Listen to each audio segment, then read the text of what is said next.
Good morning, children. Today we are going to conclude this chapter, Political Parties, with the topic How can the parties be reformed? In the earlier class, we have read about the challenges to the political parties. So today we will take up how these parties can be reformed.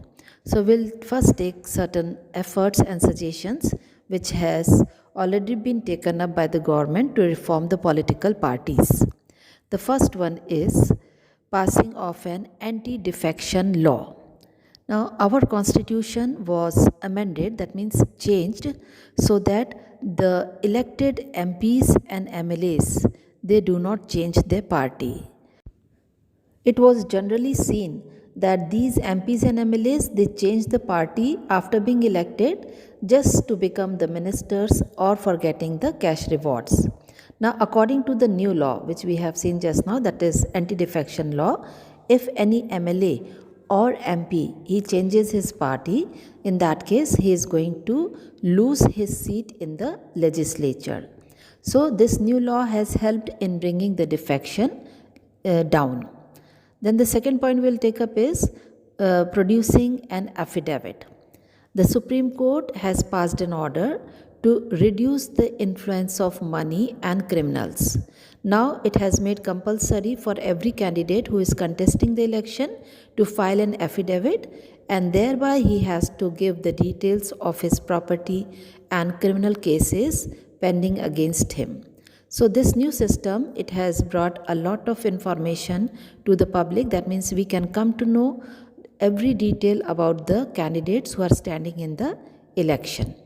Now the third point we take up is the Election Commission passed an order making it necessary for political parties to hold their organizational elections and also to file their income tax return. Now the parties they all have started doing so, but sometimes it is just a mere formalities. So we have seen the points which have already been taken up. So now we'll take certain suggestions which can reform the political parties. So the first suggestion we can take it as a law should be made to regulate the internal affairs of political parties, and it should be made compulsory for political parties to maintain a register of its members and to follow its own constitution, to have an independent authority, to act as a judge in case of party disputes, and to hold open elections for the highest post. Then it should also be made mandatory for political parties to give minimum number of tickets, say about 1/3, to the women candidates. Then there should be state funding of elections.